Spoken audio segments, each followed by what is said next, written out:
J'entends cela de plus en plus récemment, vous savez. Cette saison est terminée. Oui, j'enseigne à propos des saisons dans notre vie, et Dieu change les saisons dans notre vie. Et il y a sûrement des temps où cela arrive. Mais il y a beaucoup de personnes qui utilisent cela comme prétexte. Restez avec nous dans Jouissez de votre vie.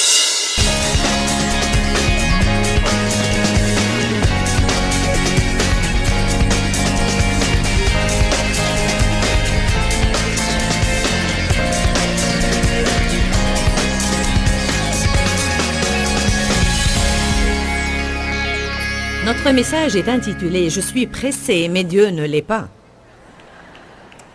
Souvent, si Dieu n'agit pas selon mon programme de travail, et s'il ne fait pas ce que je veux et quand je veux, je peux me sentir mécontente et troublée dans mon esprit. J'aimerais bien vous citer encore une fois ce que l'apôtre Paul a dit dans Philippiens 4, 11. J'ai appris à être content. La Bible amplifiée dit « satisfait au point de ne pas être troublé ou perturbé ». Ceci ne veut pas dire qu'il n'a jamais voulu changer. Nous allons tous vouloir changer. Mais l'essentiel, c'est que Dieu veut que nous jouissions de notre vie. Il veut que nous apprenions à être contents là où nous sommes, sur notre chemin vers le but. Parce que si vous n'apprenez pas à patienter, et si je n'apprends pas à patienter, nous allons mener de misérables vies. Car un peu de bon sens nous dira, si nous revenons sur notre passé, que nous passons plus de temps à attendre qu'à recevoir. Parce que vous attendez quelque chose, vous attendez, puis vous aurez votre percée. Béni soit le Seigneur, alléluia, et nous sommes tous excités, puis nous commençons à attendre autre chose. Quand j'ai finalement réalisé cela, j'ai pensé, vaut mieux que j'apprenne à patienter. Parce qu'en fait, je ne savais pas patienter. Une des faiblesses de mon caractère est que je suis impatiente de nature. Et vous savez, toute personne arrive sur cette terre avec des points forts ainsi que des points faibles. Et la puissance de Dieu se manifeste en général dans nos faiblesses si nous lui faisons confiance. Et je vais être très honnête avec vous et vous dire que je lutte contre l'impatience chaque jour de ma vie. Je n'aime pas attendre, je veux ce que je veux et quand je le veux, et je veux que les autres fassent ce que je veux et quand je le veux. Amen. Êtes-vous pareil? Ce matin, Dave a porté un pantalon qui n'était pas du tout assorti avec sa veste, et à la dernière minute, il fallait qu'on lui repasse un autre pantalon. L'important, c'est que nous étions en route pour venir ici, et il était 10h10, et moi, je n'arrive pas en retard à mes réunions. Je suis toujours présent dès que l'adoration commence, et je fais cela pour donner le bon exemple, et parce que ma participation à l'adoration m'est une grande aide. Elle aide à libérer et à augmenter aussi l'onction dans ma vie, et c'est ce que je sens à cet égard. Je connais des personnes qui ne font pas la même chose, mais c'est ce que je fais moi-même. Et je n'aime pas être en retard. Alors dès que j'ai réalisé qu'il était 10h10 et que je n'allais pas arriver avant 10h15, j'ai commencé à me sentir vraiment comme si je vais... Et puis j'ai pensé, bon, il est maintenant 10h10 et je n'y peux rien. Il m'est impossible d'arriver à 10h moins 10. Nous sommes souvent très énervés et contrariés par des différentes choses que nous ne pouvons pas changer, des choses qui ont déjà eu lieu et que nous ne pouvons pas changer du tout. Alors là, nous devons faire confiance à Dieu pour qu'il règle les choses. Paul a dit, j'ai appris le secret d'être content que je sois rassasié ou affamé, que je sois humilié et que je n'ai pas ce que je veux et que je sois dans l'abondance et que j'ai tout ce que je veux. J'ai appris à être stable. Alors, si nous voulons jouir de notre vie comme il faut, nous aurons à apprendre à bien patienter. Qui ici ne sait pas patienter? Bon, certains pourraient attendre à jamais sans se soucier. Mon mari est l'un d'eux. Il dit... On verra, c'est le leitmotiv de Dave, on verra. Béni soit le Seigneur, lent et solide, rapide et fragile, alors que moi... Il a une capacité surnaturelle. Avez-vous jamais remarqué comment Dieu vous met souvent avec une personne de caractère opposé? Il y a ici des parleurs mariés à des personnes qui parlent rarement. Il y a aussi beaucoup de personnes qui s'enthousiasment vraiment pour tout. Oh, gloire à Dieu! Mariés à des personnes qui sont...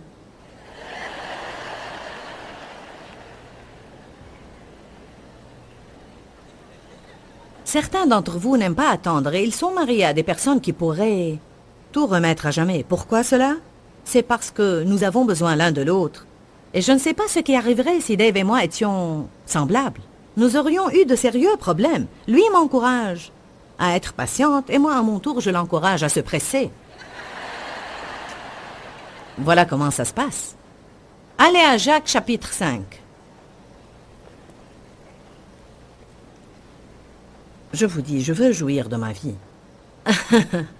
Je veux vraiment jouir de ma vie et je ne veux pas gaspiller mes jours. Ceci est important pour nous tous, mais quand vous aurez mon âge, ça deviendra beaucoup plus important.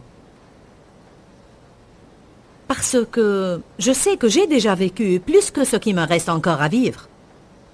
Pour être honnête avec vous, on ressent les choses d'une façon différente quand on devient âgé, parce que je réalise que jour après jour, mon temps devient de plus en plus limité, alors je ne veux pas perdre mon temps. Et le jour que je passe à être contrarié est en fait un jour perdu.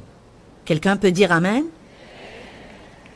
Jacques chapitre 5, verset 7, dit « Soyez donc patients, frères. » La version amplifiée de la Bible dit, entre parenthèses, « en attendant ». Il ne dit pas si vous attendez. Il est normal d'attendre dans la vie. Soyez patients en attendant l'avènement du Seigneur.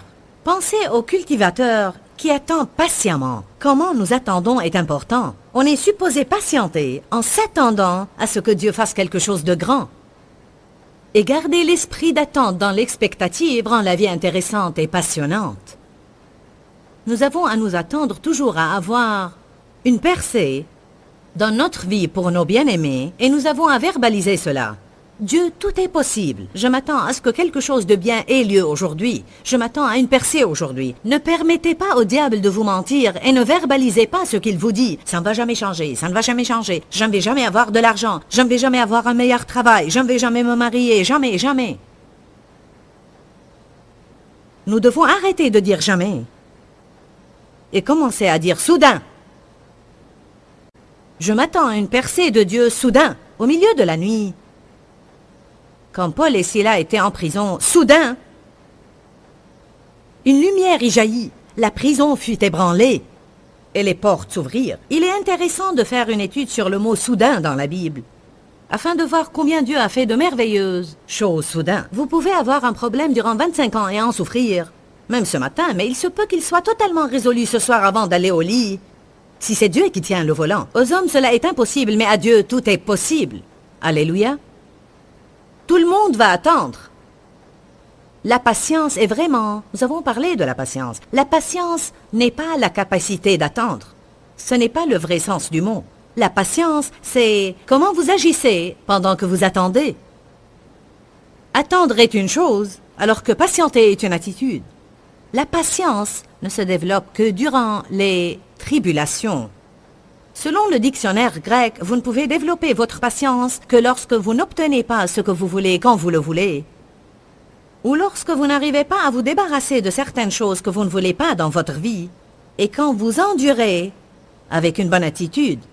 Quand j'endure avec une bonne attitude, je développe ma patience. On reçoit les dons, mais le fruit grandit et se développe. Le Seigneur dépose la graine du fruit de l'Esprit en nous quand le Saint-Esprit vient habiter en nous. Puis chacun de ces 9 fruits dont la Bible parle dans Galates a à se développer dans notre vie. Le développement veut dire que nous aurons à nous en servir. Comment vous développez vos muscles? Vous vous en servez. Comment vous développez le fruit de l'Esprit? Vous vous en servez. Il faut qu'il y ait une raison pour que vous vous en serviez et puis il se développe. Alors quand nous passons par des moments difficiles, nous devons dire « je grandis ». Ça fait mal, mais je grandis. Pensez un peu au laboureur. Il attend les précieuses récoltes de sa terre. Pensez comment il garde sa patience vigilante à leur égard, jusqu'à ce qu'il ait reçu les pluies de la première et l'arrière-saison. C'est quoi la patience vigilante?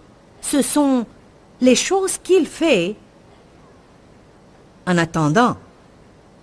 Il arrose, il arrache les mauvaises herbes, il continue à faire les choses qu'il sait qu'il est supposé faire, et il attend. Il se lève puis rentre dormir, il se lève puis rentre dormir, et il fait fructifier jusqu'à la moisson.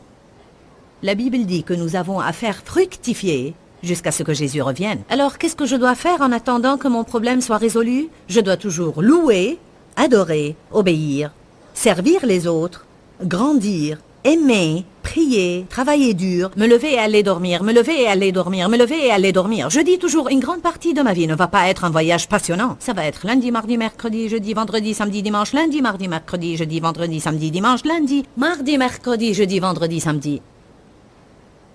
Je veux vous dire que toute nouvelle chose dans la vie est excitante au début, mais elle perdra de son excitation après que vous l'ayez faite plusieurs fois. Et les gens les plus misérables, à mon avis, sont ceux qui passent toute leur vie à trouver quelque chose de passionnant pour y participer et ils vivent selon leurs émotions. Et quand une certaine relation ne leur est plus passionnante, ils cherchent une autre qui est plus passionnante. Quand une église ne leur est plus passionnante, ils pensent que cette saison est terminée et qu'il est temps de changer d'église. J'entends cela de plus en plus récemment, vous savez. Cette saison est terminée. Oui, j'enseigne à propos des saisons dans notre vie, et Dieu change les saisons dans notre vie. Et il y a sûrement des temps où cela arrive, mais il y a beaucoup de personnes qui utilisent cela comme prétexte pour rompre leurs engagements à des choses qui ne leur sont plus passionnantes. Car bien que Dieu fasse des changements dans nos niveaux d'engagement, il faut que vous soyez engagé à faire quelque chose pour une certaine période de temps pour que vous puissiez dire que vous étiez engagé. Il ne faut pas que nous passions d'une chose à une autre à chaque fois que nous perdons l'enthousiasme. Vous n'avez pas besoin d'une grande onction du Saint-Esprit pour que vous commenciez quelque chose. Toute personne peut commencer quelque chose. Mais ce sont ceux qui terminent ce qu'ils ont commencé que j'admire. Alors apprenez à espérer en Dieu. Avec une bonne attitude, attendre n'est pas un choix que nous faisons. C'est Dieu qui détermine le moment de l'accomplissement des choses dans notre vie. Alors on va attendre. Dites tous, je vais attendre. C'est un fait. Je vais attendre. Comment nous attendons est important. Alors il dit, attendez avec espérance. Continuez à faire ce que vous devez faire pendant que vous attendez. Gardez votre patience, vigilante sur les graines de foi que vous avez semées. Continuez à adorer, continuez à prier, continuez à croire, continuez à servir les autres. Aider les autres constitue une grande partie de votre percée. Je ne crois pas qu'il suffit de prier seulement. Et je ne crois pas qu'il suffit de faire confiance à Dieu. Le psaume 37 vous dit quoi faire au moment des tribulations. Et la Bible dit, confie-toi en l'Éternel et pratique le bien.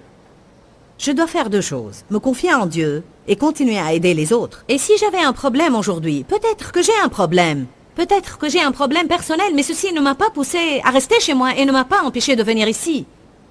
Beaucoup de personnes, quand elles font face à un problème, arrêtent de faire ce qu'elles doivent faire. Vous devez continuer à persévérer. Ne vous lassez pas à faire le bien. Continuez à prier, continuez à croire, continuez à confesser, continuez à faire confiance, continuez à donner et à servir. Gardez votre patience vigilante ou la routine que le Seigneur vous a assignée. Continuez à attendre avec espérance et dans l'expectative, et les récoltes rempliront certainement vos terres. Pourquoi? Car c'est une loi spirituelle et il n'y a pas moyen que les choses se passent autrement. Alléluia. Bien, je suis dans Pierre et j'ai perdu Jacques. Restez dans Jacques. Bon. Il garde sa patience vigilante jusqu'à ce qu'il ait reçu les pluies de la première et de l'arrière-saison. Vous aussi, soyez patients. Affermissez vos cœurs. Fortifiez-vous et consolidez-vous, car l'avènement du Seigneur est proche. Nous allons lire les 5 premiers mots du verset 9. Ne vous plaignez pas, frères. Amen. Notre attitude est un choix que nous seuls faisons. Personne d'autre ne peut me choisir mon attitude. Vous savez cela? Dieu détermine le moment de l'accomplissement des choses. Mais nous seuls choisissons notre attitude. Je ne sais pas si c'est votre cas, mais moi j'ai parfois à travailler chaque jour sur mon attitude. Je veux attendre avec une bonne attitude et avec un cœur plein d'espoir jusqu'à ce que ma moisson remplisse le terrain à n'importe quel moment. Psaume 27. Dans le psaume 27, versets 13 et 14, David a dit des choses d'une première importance. Il a dit « Que serais-je devenu si je n'avais pas cru que j'allais voir la bonté de l'Éternel sur la terre des vivants ?» Il dit « J'aurais certainement coulé dans le puits de dépression. J'aurais vécu toute ma vie dans la misère. Que me serait-il arrivé si je n'avais pas cru que j'allais voir la bonté de Dieu non seulement au ciel, un de ces jours, mais durant ma vie ici sur la terre. Espère en l'Éternel Tout-Puissant. Fortifie-toi, sois courageux, et que ton cœur s'affermisse et endure. Oui, espère en l'Éternel, et attends patiemment. Tout le monde attend. Moïse a attendu 40 ans. Dans un endroit désagréable dans les déserts. Joseph a attendu 14 ans, dont la plupart en prison pour un crime qu'il n'a pas commis. Abraham a reçu une parole directe de Dieu, une promesse, et il a attendu 20 ans. La naissance d'Isaac, c'est dû en partie à ce qu'il a eu une idée intelligente de la chair, et il a eu Ismaël entre-temps.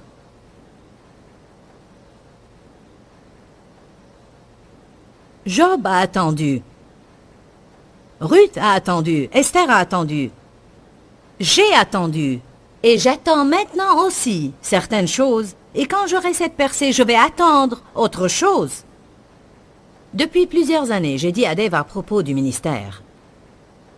Quand arriverons-nous au point où nous n'aurons pas à avoir affaire à quelque chose tout le temps?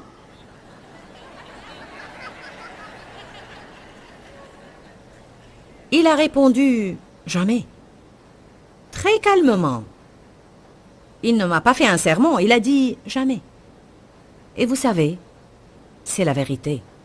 Tant que nous sommes vivants sur cette terre, nous pourrions vivre plusieurs jours ou même plusieurs semaines où tout est formidable, mais la plupart du temps de notre vie, chacun d'entre nous va avoir affaire à quelque chose. Il y a quelque chose ou quelqu'un avec qui nous avons affaire, et qui fera de sorte que notre vie soit toujours inférieure à la perfection que nous aurions aimé avoir. Alors, qu'est-ce qu'on va faire, à votre avis, si on ne développe pas ce fruit de patience? Ou si on n'apprend pas à attendre? Combien d'entre vous attendent quelque chose maintenant dans leur vie? Regardez, je ne vois pas beaucoup de mains qui ne sont pas levées. Tout le monde attend. Dieu m'a appelé pour le servir il y a 27 ans. Et j'ai vu ce que je fais maintenant. Mais j'avais à attendre de longues années pour que cela s'accomplisse. Allez à Actes chapitre 1. J'essaye de vous pousser à faire un choix aujourd'hui. Il se peut que vous ne ressentiez aucun changement quand vous sortez d'ici. Mais la parole sera suffisamment gravée en vous pour que vous sachiez. Je dois décider maintenant d'avoir une bonne attitude. Quand vous avez envie de crier, chanter une louange, tout le monde voudrait toujours savoir quand Dieu quand. Quand Dieu quand. Pourquoi Dieu pourquoi.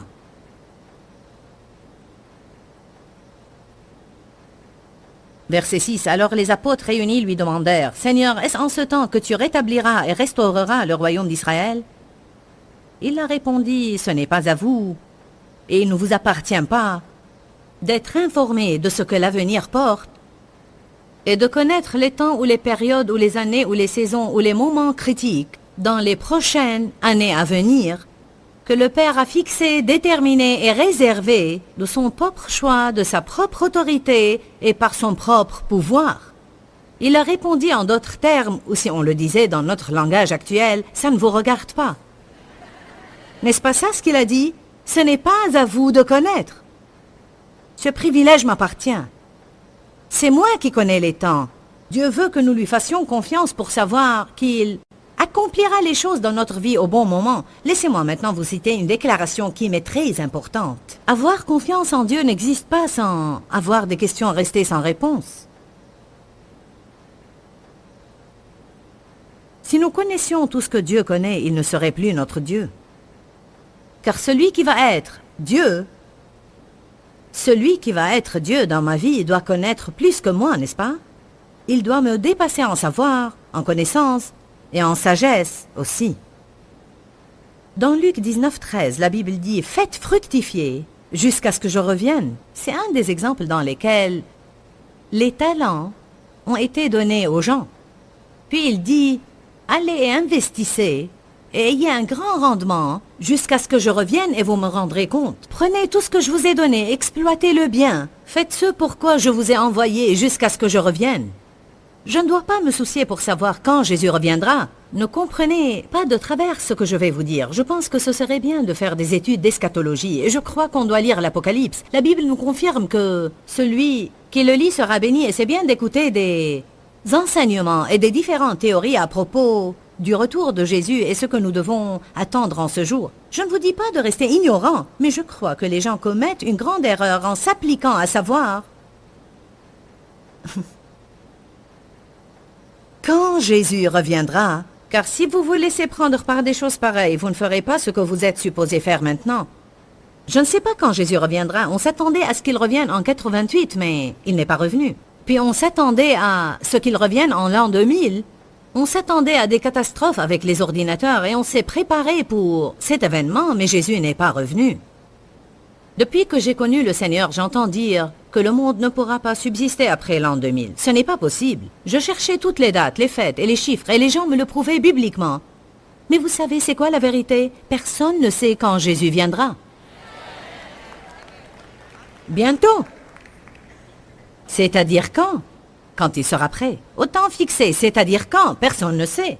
Au temps convenable. Vous aimez la phraséologie que le Seigneur utilise? Je vous le dis en vérité, vous allez bientôt avoir votre percée. J'ai découvert que le bientôt de Dieu et mon bientôt ne sont pas pareils. Laissez-moi vous dire quelque chose. Comparé à l'éternité, tout est proche. Dieu dit parfois jusqu'à l'éternité. Et comme j'ai lu récemment, n'hésitez pas à donner toute petite chose à Dieu, car selon lui, toute chose est petite. Comparé à l'éternité, tout est proche. C'est pourquoi ce n'est pas étonnant que le Seigneur dise « Vous allez bientôt avoir votre percée ». Et comme on va le voir tout à l'heure, il utilise une expression qu'il répète plusieurs fois « encore peu de temps ». Jésus a dit « encore un peu de temps et vous ne me verrez plus, puis dans quelque temps vous me verrez de nouveau ». Voilà que 2000 ans ont passé. Je ne considère pas 2000 ans comme peu de temps. Pour moi, un peu de temps est peut-être 3 minutes. Est-ce que vous m'entendez bien aujourd'hui?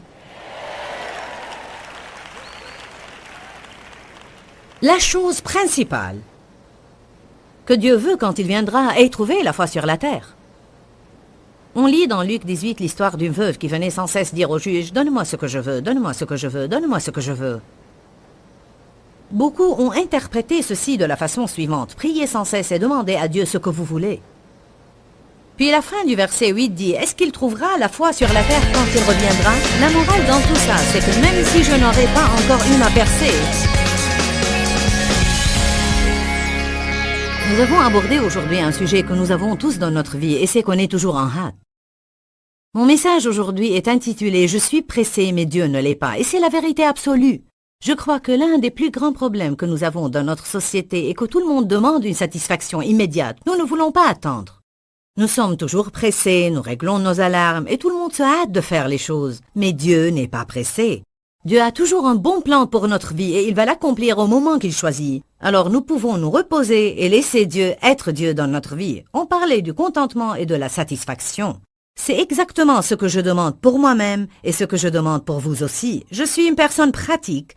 Et quand je me rends compte que j'ai besoin que quelque chose opère dans ma vie, je me demande alors pourquoi il n'opère pas dans ma vie. Une des choses que j'ai découvertes dans ma vie est que je n'étais pas satisfaite parce que j'étais toujours pressée et je voulais que mes désirs soient exaucés avant que Dieu ne soit prêt à me les donner. Nous devons avoir confiance en Dieu et nous devons croire que son temps est absolument parfait pour notre vie. Si Dieu me donne les choses quand je les veux, même si je ne suis pas prête à les avoir, je serai alors misérable. Je vais vous encourager aujourd'hui à prendre une décision. Je vais avoir confiance en Dieu. Je vais croire qu'il choisit bien les moments dans ma vie. Et je ne vais pas perdre cette journée à être misérable. Je vais jouir de cette journée que le Seigneur m'a donnée. Pourquoi Seigneur, pourquoi? Dans ce livret, Joyce Meyer nous enseigne à travers la parole comment être délivré de la confusion. Pour obtenir ce livret gratuitement, écrivez-nous à Joyce Meyer, boîte postale 40095-6300 Larnaca, Chypre. Ou bien visitez notre site web www.joycemeyerme.org/fr.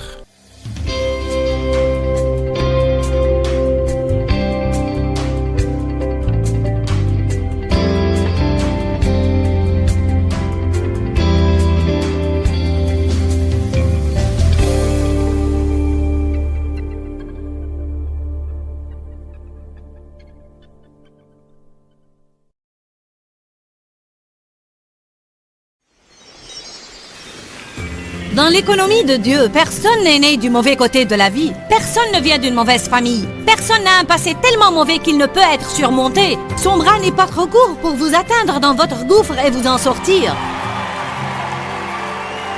Restez avec nous dans Jouissez de votre vie.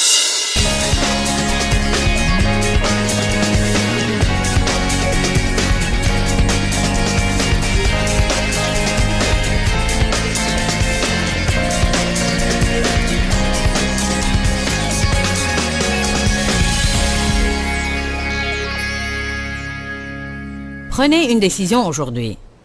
Ne donnez pas à Dieu des limites temporelles. Seigneur, si je n'ai pas ma percée d'ici vendredi, je vais tout quitter.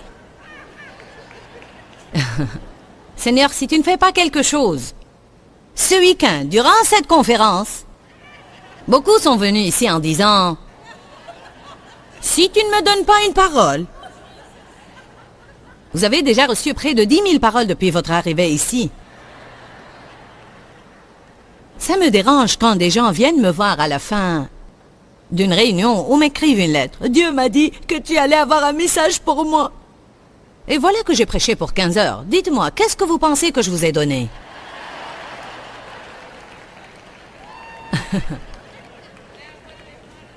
Je veux dire, peut-être vous êtes venu aujourd'hui simplement pour entendre. Allez chez vous et persévérez avec une bonne attitude. Loué soit Dieu. Alléluia! Peut-être vous êtes venus pour entendre. Arrêtez de vous plaindre, mes frères. Amen. La patience n'est pas dans l'attente, mais comment vous vous comportez durant l'attente. Je ne sais pas pour vous, mais ceci m'a énormément aidé il y a des années de cela quand je l'étudiais. Je pensais que l'attente était simplement supportée et endurée. Je peux faire cela, loué soit Dieu. Finissons avec cela, Seigneur. Et puis, j'ai découvert que je n'étais pas patiente du tout parce que j'avais toujours une mauvaise attitude. C'est comme quand Dieu m'a dit, la soumission n'est pas quelque chose qu'on fait, mais c'est une attitude du cœur. Alors quand Dave me demandait quelque chose que je ne voulais pas faire, je faisais des grimaces dans son dos.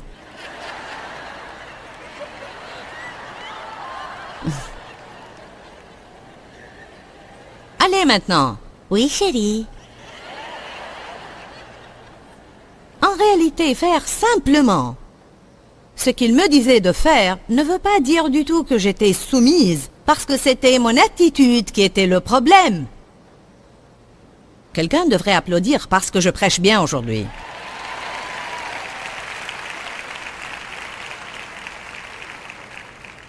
Nous n'attendons pas vraiment comme le Seigneur voudrait qu'on attende, à moins d'avoir une bonne attitude.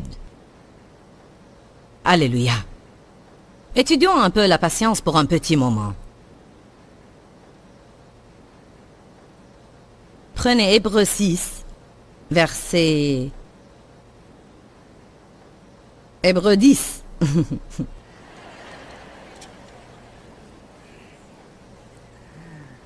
Verset 36.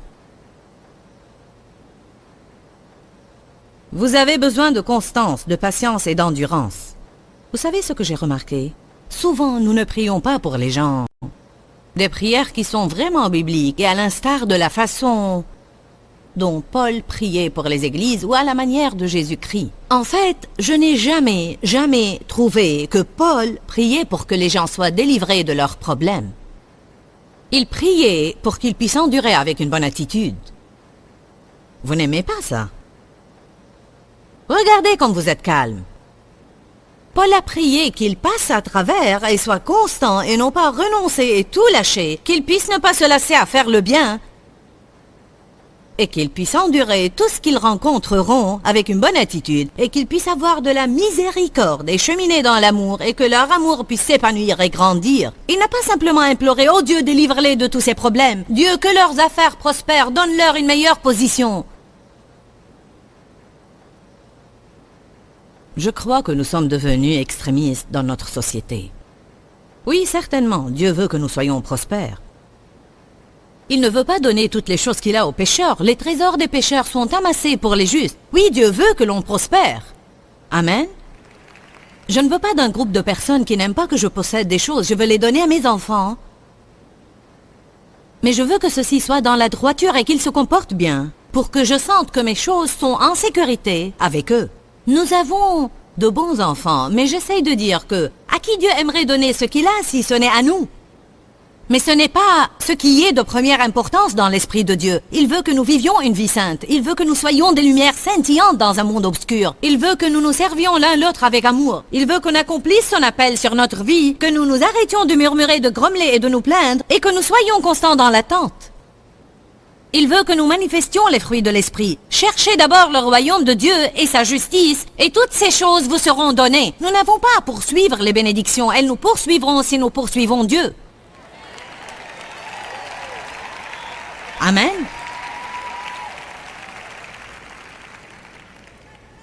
Vous avez besoin de constance, de patience et d'endurance pour que vous puissiez faire et accomplir toute la volonté de Dieu et ainsi recevoir, bénéficier et jouir totalement de la promesse. Quand est-ce que je recevrai l'accomplissement de la promesse? Quand j'aurai accompli la volonté de Dieu. Et comment je vais accomplir toute la volonté de Dieu? À travers la constance, la patience et l'endurance.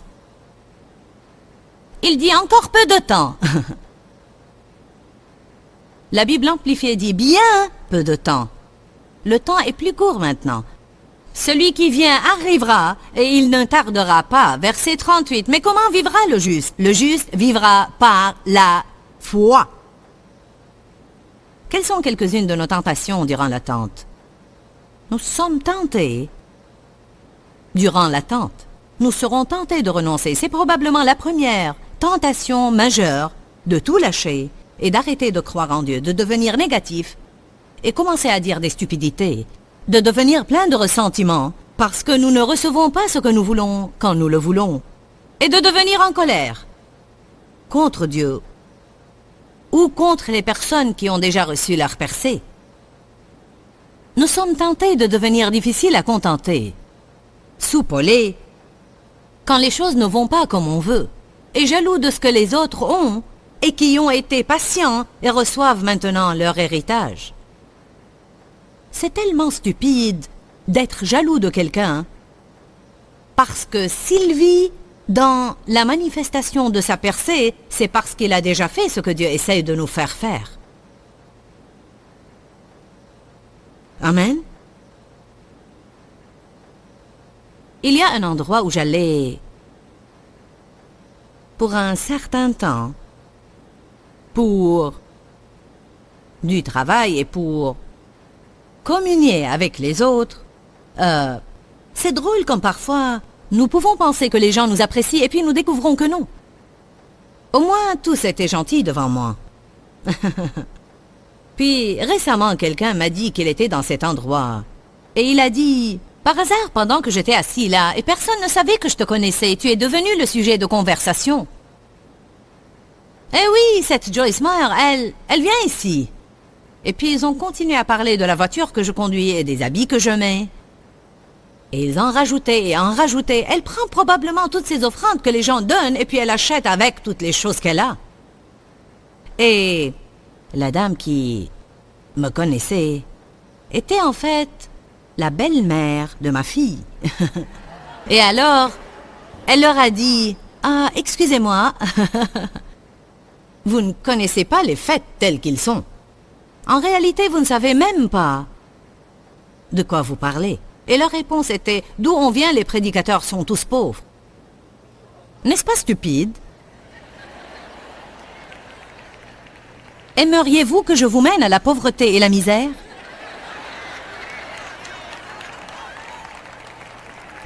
Est-ce que vous m'apprécierez plus si je n'avais pas de voiture, ni des habits décents, et rien de joli à voir? Je veux dire que si les serviteurs de Dieu devaient vivre de cette façon, ce serait une disgrâce aux gens. Amen. Voilà l'histoire. Et vous savez, je ne me soucie même pas de me mettre en colère. Mais voilà le fait. Ils ne savent pas de quoi ils parlent.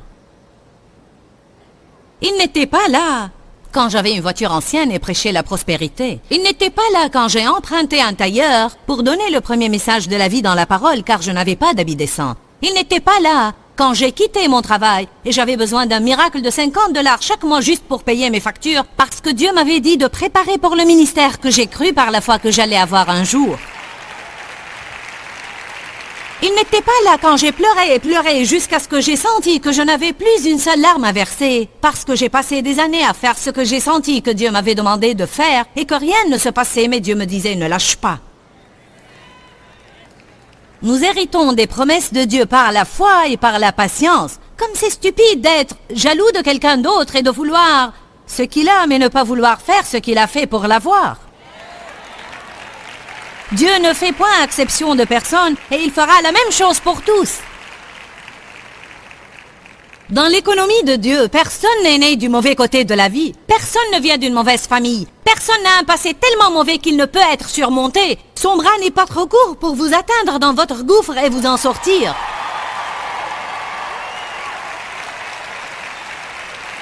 Ça n'a rien à voir avec Dieu qui choisit des favoris. C'est en rapport avec l'obéissance, la constance, l'endurance et le refus de lâcher et faire les choses à la manière de Dieu, que ça nous plaise ou non.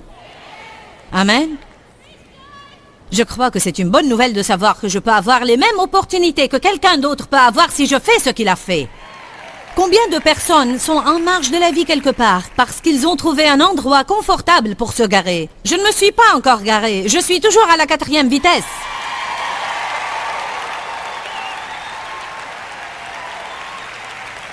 Je vous dis que j'ai passé par un temps d'épreuve très dur l'année passée parce que j'étais fatigué, esquinté, à plat, frisant le surmenage à faire la même chose année après année après année après année après année et j'ai dû prendre une décision. Est-ce que je me gare? J'ai un bon ministère. Pas besoin d'ouvrir de nouveaux bureaux quelque part d'autre. Pas besoin d'en faire plus et de me fatiguer. Pas besoin de continuer plus loin. Je vais m'asseoir et bercer mes 8 petits-enfants. Mais vous savez quoi? Je ne peux pas faire ça et être heureuse. Je dois continuer à persévérer jusqu'à ce que Jésus vienne me prendre. Amen. Tout le monde veut faire de grandes choses pour Dieu, mais pas tout le monde veut payer le prix. Amen. Ne te gare pas quelque part avec toutes les autres personnes qui veulent simplement vivre une vie facile, mais il faut persévérer, persévérer à faire tout ce que le Seigneur vous a appelé à faire, et par la foi et la patience, vous recevez les promesses de Dieu. Ecclésiaste 7, verset 8 dit « Mieux vaut la fin d'une chose que son début. Mieux vaut la patience de l'esprit que la prétention. » Que fait un homme prétentieux? L'orgueil nous fait penser qu'on devrait avoir les choses avant le temps de Dieu. Je mérite ceci maintenant. Non, dans le temps opportun. Qu'est-ce que le temps voulu et le temps opportun? C'est le temps juste de Dieu. C'est quand le Seigneur sait qu'on est prêt et non pas quand on pense qu'on est prêt. Amen. On supplie Dieu de nous montrer la personne qu'on doit épouser. Et s'il nous l'a montré maintenant, ce ne serait pas mieux que vos autres efforts. C'est comme la dame qui est venue dire à notre pasteur « Je vais me marier ce week-end pour la 7e fois. Et je veux que tu pries pour moi, pasteur, que cet homme soit finalement celui qui me traitera bien. » Il lui a répondu « Tu sais, il t'est jamais venu à l'esprit qu'il y a un seul dénominateur commun entre tous ces mariages et c'est toi? »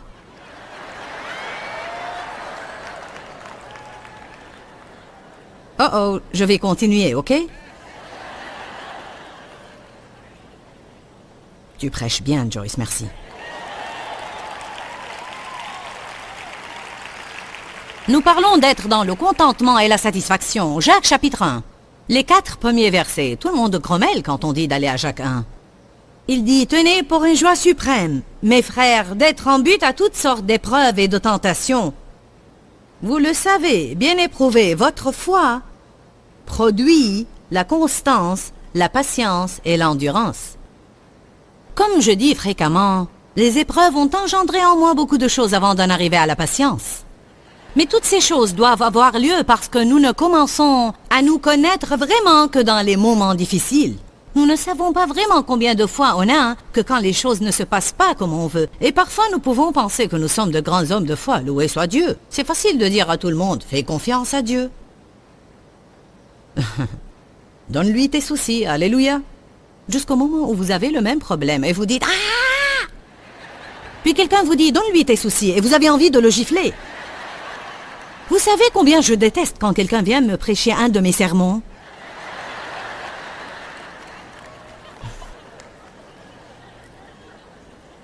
Je dis à Dave, ne me donne pas un verset. Ce que je veux entendre, c'est « je comprends ». Même si tu ne comprends pas, fais semblant. Je ne suis pas comme ça, mais de temps en temps je dis « je ne veux pas entendre un verset ». Occupe-toi de mes émotions. Est-ce que vous vous sentez jamais comme ça? Amen. Mais il y a un temps pour tout, n'est-ce pas? Parfois la prédication, parfois l'entendement. Nous devons laisser la patience produire son fruit. La Bible dit « produire son fruit ». Quand nous n'avons pas les choses comme nous les voulons, ceci produira un bon résultat car nous sommes certains de grandir. Et il dit que si nous laissions la patience faire son œuvre en nous, nous deviendrons parfaits et entiers, ne désirant rien. Ceci est l'image d'une personne dans un contentement parfait et une satisfaction parfaite. Laissez la patience faire son œuvre en vous, pour que vous deveniez parfait et entier, ne désirant rien. Ce n'est pas que vous ne voulez que rien change, mais ça veut dire que vous êtes satisfait de là où vous êtes aujourd'hui. Vous êtes heureux, vous vous attendez à Dieu. Vous avez une bonne attitude, car vous savez que ce n'est pas là que vous allez terminer. Encore très peu de temps. Et puis la Bible parle de comment nous ne devons pas essayer de tout comprendre durant notre attente. Ne te figure pas être sage. Acte 20, verset 22 dit « Et maintenant, voici qu'entraîné par l'Esprit, Paul se rendit à Jérusalem sans savoir ce qui lui adviendra. » Nous n'avons pas à tout savoir. Dieu a appelé Abraham à aller à un endroit qu'il ne connaissait pas, sans savoir ce qui lui adviendra. Et dans Hébreux 11, 8, il est écrit « Abraham partit obéissant à l'appel de partir, ne sachant où il allait. » Personnellement, j'étais une de ces personnes qui sentaient qu'elle devait toujours tout comprendre, et c'était parce que j'étais très indépendante et ne dépendais que de moi, même pour subvenir à tous mes besoins. Il y a beaucoup de raisons à cela. Grandir dans l'abus sans recevoir l'aide dont j'avais besoin. Et beaucoup de gens sentent qu'ils n'arrivent pas à mettre toute leur confiance en Dieu, car même si on dit que nous faisons confiance à Dieu, nous avons toujours un plan de secours au cas où Dieu ne fait rien. Alors nous déduisons et raisonnons, et déduisons et raisonnons. Comme Proverbe 3, 5, 7 est merveilleux, est-ce que nous pouvons y aller pour le lire ensemble maintenant? Proverbe 3, versets 5 à 7. Comment pourrais-je être satisfaite si je pense que je dois tout comprendre et avoir des réponses à tout?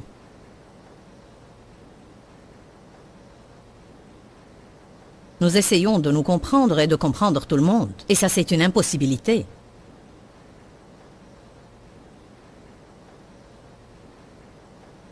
Verset 5. Appuie-toi, repose-toi, et mets ta confiance dans le Seigneur de tout ton cœur et avec tout ton esprit, et ne te remets pas à ta propre intelligence et à ton propre entendement. Verset 6. En toutes tes démarches, reconnais-le, et il te montrera comment agir et aplanira tes sentiers. Verset 7. Ne te figure pas être sage. En d'autres termes, ne pense même pas que tu es assez intelligent pour comprendre ce que Dieu fait.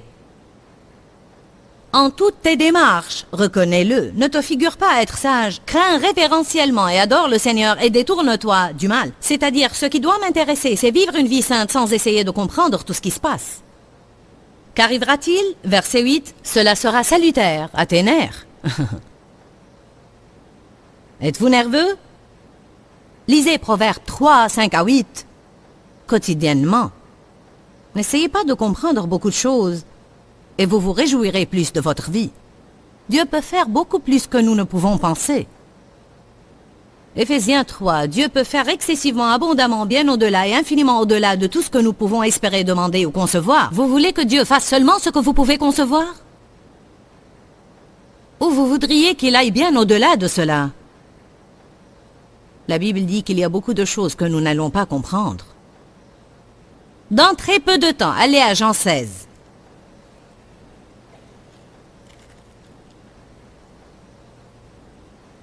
Jean chapitre 16, verset 16. Dans peu de temps, vous ne me verrez plus. Puis peu de temps après, vous me reverrez. Alors quelques-uns de ses disciples se dirent alors entre eux, « Qu'est-ce qu'il nous dit là? Dans peu de temps vous ne me verrez plus, puis peu de temps après vous me reverrez. » Verset 18. Que signifie ce peu de temps? Nous ne savons ni nous comprenons ce qu'il veut dire.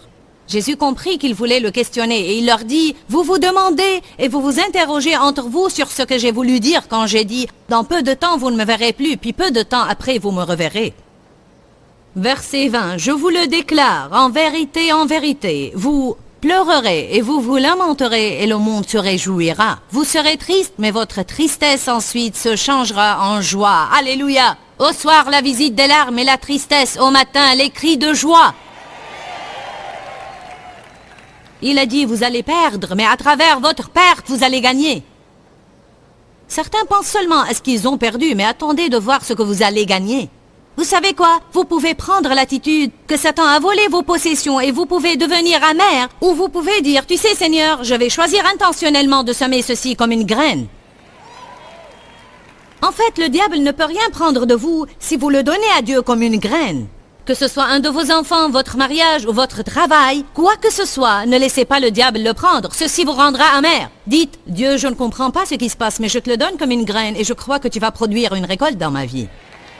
Nous avons vu ça quand nous avons commencé notre ministère télévisé. La première station de télévision avec qui on a été fidèles dans le paiement de nos factures et nous avions commencé à bâtir notre audience, nous a appelé un jour sans préavis, sans se soucier de notre contrat en disant « Nous n'allons plus émettre votre programme ». Avec un seul coup de fil, ils ont porté un coup très dur à mon ministère.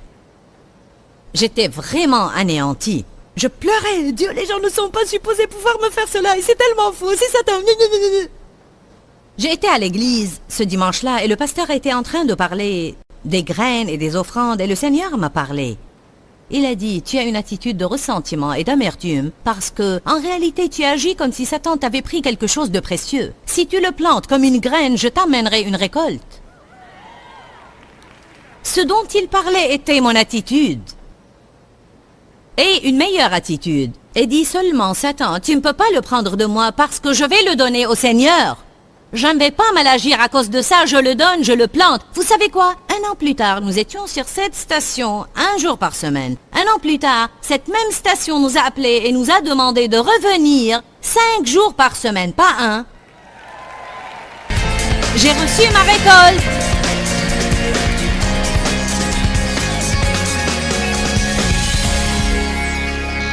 Nous avons abordé aujourd'hui un sujet que nous avons tous dans notre vie et c'est qu'on est toujours en hâte. Mon message aujourd'hui est intitulé « Je suis pressé, mais Dieu ne l'est pas » et c'est la vérité absolue. Je crois que l'un des plus grands problèmes que nous avons dans notre société est que tout le monde demande une satisfaction immédiate. Nous ne voulons pas attendre.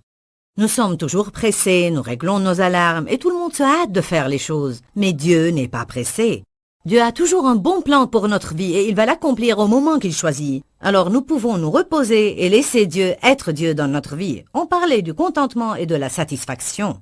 C'est exactement ce que je demande pour moi-même et ce que je demande pour vous aussi. Je suis une personne pratique.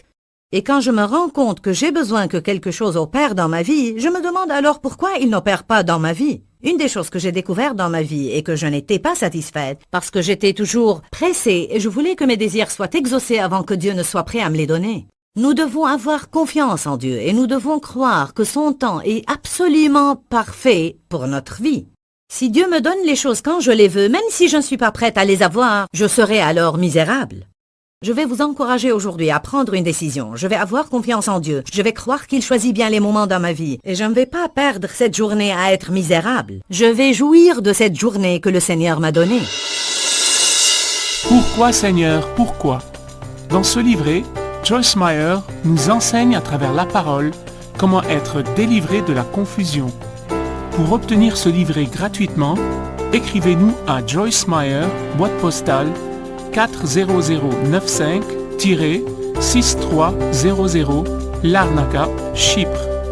Ou bien visitez notre site web www.joycemeyer.org/fr.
phương trời vẫn nhớ tới quê hương. Người về đây thăm làng trù quê mẹ và làng sen quê cha, xúc động bồi hồi người rơi giọt lệ, thương mái nhà tranh thương đất mẹ nghèo. Đi suốt một đời mới được thăm quê hương, gặp lại tiếng khói mẹ ngồi.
Thank